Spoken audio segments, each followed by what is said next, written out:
Lower Bastion never sleeps. Generator 47 had been screaming for 3 shifts straight, and Gary Bresen's hands were too scarred to feel the vibration anymore. 28 cycles old, drift tech worker. 80-hour spans in conduit shafts that barely fit a man. His neural interface, 8 cycles out of date, kept glitching during diagnostics, flagging him for replacement. Replacement meant termination. Termination meant the street. Kazakh bentwire worked out of Dustlane 12, where the water dripped rust and the air tasted like burnt metal. The Velrix's mismatched eyes, one green, one glowing red, tracked Gary the moment he stepped into the undermarket stall.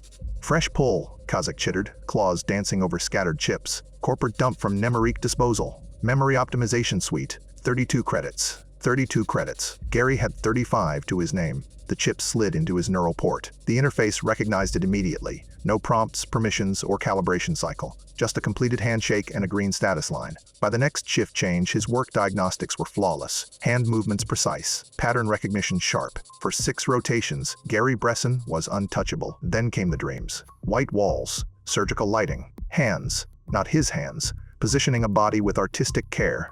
The angle of the neck. The placement of the arms. Eyes held open, pupils dilated, staring at something Gary couldn't see, and underneath the horror, satisfaction, pride in the work. He woke choking. On the 7th rotation, Malik from 3rd shift made a joke about Gary's outdated port, called him a walking antique, laughed with the others in the shift bay. Something clicked behind Gary's eyes. He remembered the dream. Not as a dream, but as instruction. Detective Reed Fisher arrived at the conduit shaft at 2800 station time rotation turnover on the lower bastion clocks. Malik's body was positioned on the maintenance platform with surgical precision.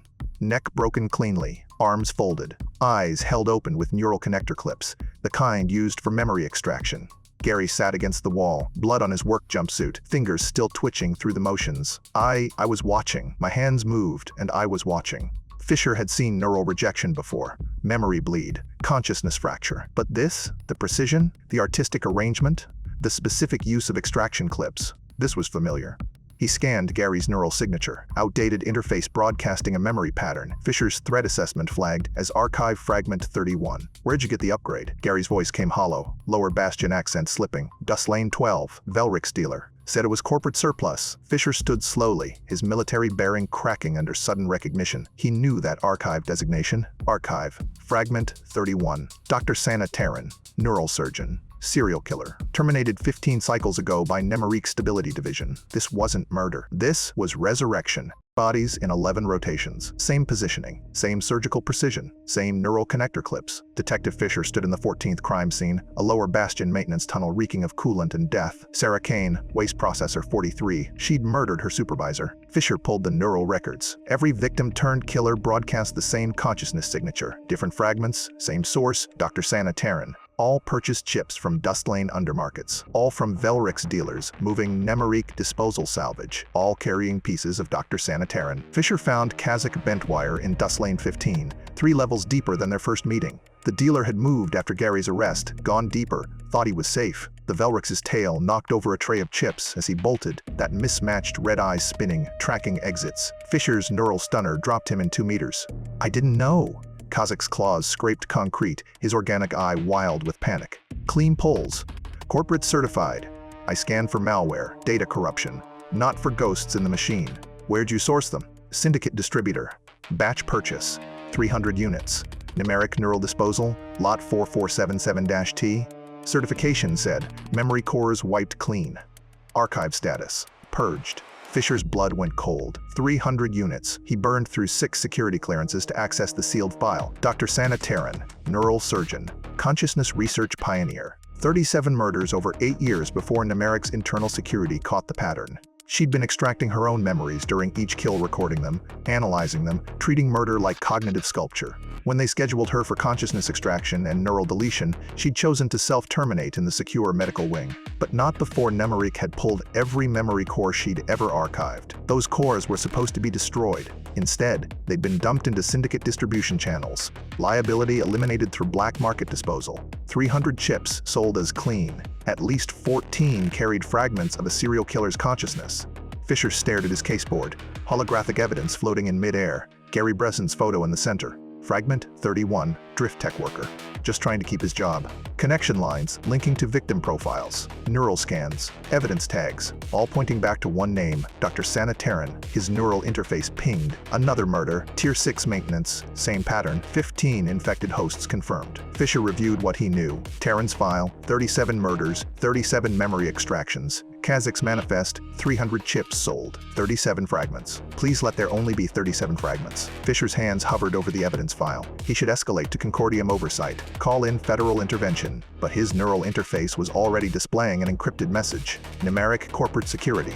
Immediate containment authorized. Warden Iskira en route. He knew that name, knew what it meant. This wasn't going to be an investigation anymore. This was going to be an execution. Warden Iskira arrived at Lower Bastion Detention Complex 7. Not Tari. Stability Division. 15 cycles ago, she'd found Dr. Terran's body after self-termination. Terran had left 37 murder memory cores, archived research data Namaric was supposed to destroy. Now she was here to eliminate those fragments. Fisher met her at the secure medical wing. 15 infected hosts in detention, all arrested after their murders, all waiting for Nemaric's medical intervention. Unknown number still at large, fragments that hadn't activated yet, or hosts who killed and fled before identification. Detective Fisher, her voice was surgical steel. Fragment extraction will begin immediately. Numeric medical authorization supersedes Concordium jurisdiction. These people are victims. If you can extract the fragments safely, extraction protocols are optimized for fragment recovery, not host survival. Neural cascade failure is statistically inevitable. Step aside. Fisher's hand trembled, but the encrypted orders on his neural interface were clear. Full cooperation, non-negotiable. He stepped aside. Iskira moved through the detention complex with clinical precision. Cell block E, fragment 19, Sarah Kane, waste processor, detained after killing her supervisor. Extraction attempt ended in failure. Cell block A, holding cell 7. Gary Bresen sat on the detention cot, staring at his hands. The same hands that had killed Malik. 3 weeks in his cell, under mild sedation, constant nightmares where he was someone else. Fragment 31. Gary Bresen, Dr. Sana Terran Archive. Beginning extraction protocol. Gary looked up.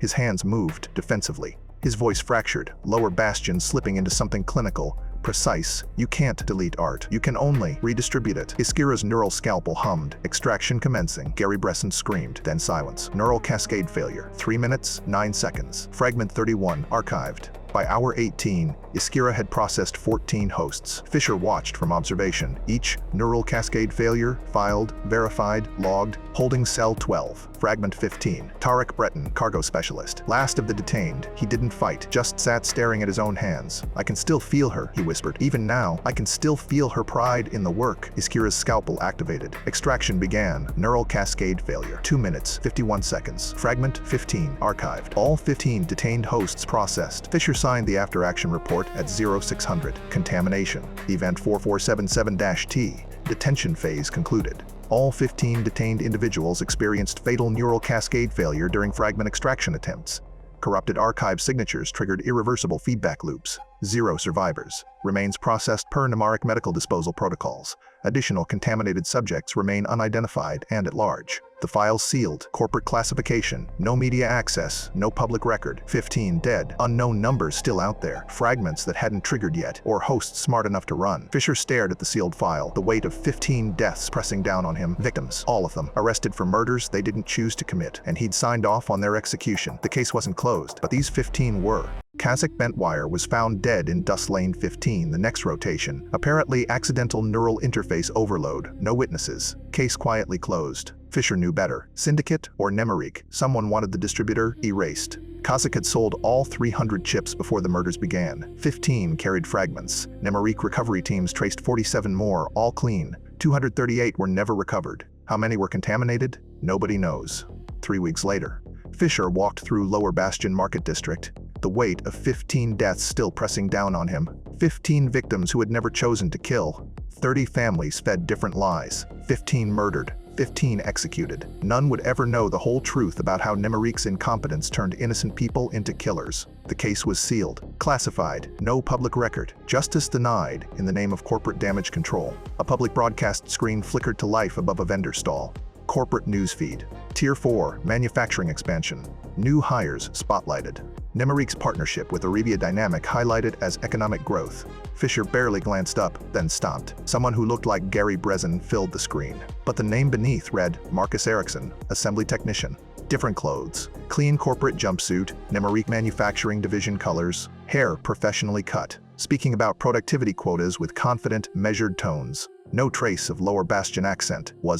Could this be Gary Bresen? Fisher's hand trembled as he pulled up his neural interface. Gary Bresen's file appeared. Status: deceased. Neural cascade failure. Date of death: 3 weeks ago. Remains: processed per Tenebrica protocols. He looked back at the screen. Marcus Erickson smiled at the interviewer, discussing his excitement about joining Tenebrica's manufacturing division, contributing to the Concordium's economic future, proud to be part of something bigger. The circuits in his neural port glowed with fresh installation shine. Fisher's fingers hovered over his interface. He should report this, escalate, investigate. But the blinking red message at the bottom was impossible to ignore. Case 4477-T closed. Further inquiry constitutes obstruction of corporate operations. Compliance is mandatory. Fisher stared at the screen as Marcus walked away, moving with purpose toward his new life. A life he did not choose. A life built on erased memories and manufactured identity. Gary Bresen was gone, and the case was closed, but his body walked on, wearing someone else's smile. Fisher deleted the search query, turned away from the screen, walked into the Lower Bastion crowds, disappearing into the shadows. Behind him, the broadcast continued. More success stories, more corporate partnerships, more economic growth. Somewhere in the market district, a desperate worker negotiates with a new dealer. 30 credits, memory optimization, corporate surplus. The chip slides home with a familiar click. In the depths of Tenebrica's consciousness storage vault, archive fragments sit in digital stasis, removed from circulation. But how many are still out there? How long before the next innocent is made to kill?